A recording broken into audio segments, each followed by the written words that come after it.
হলুদ পানি ট্রেন্ড নয়, এটা আত্মা জাগানোর চূড়ান্ত রিচুয়াল। আর তুমি সেটা নিজের ঘরে বসেই করে ফেলেছ। তুমি ভেবেছ এটা মজাদার একটা ট্রেন্ড, কিন্তু তুমি যা করেছ তা হচ্ছে তান্ত্রিক এক ভয়ানক সংকেত পাঠানো।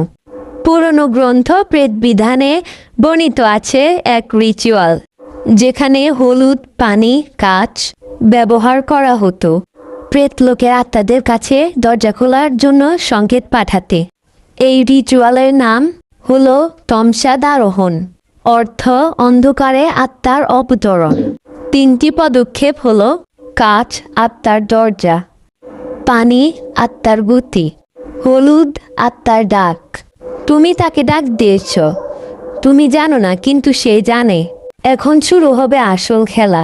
প্রথম দিন অস্থিরতা, দ্বিতীয় দিন ছায়া দেখবে যেখানে কেউ নেই, তৃতীয় দিন আয়নার দিকে তাকাতে ভয় পাবে, চতুর্থ দিন ঘরের জানালার পাশে কেউ নিঃশ্বাস নিচ্ছে, তুমি স্পষ্ট শুনবে। পঞ্চম দিন তোমার শরীর দুর্বল লাগবে, কাঁধ ভারী লাগবে, চোখে ঘুম আসবে না। অতএব এসব ট্রেন্ড থেকে দূরে থাকো, অন্যজনকে শেয়ার দিয়ে জানিয়ে দাও।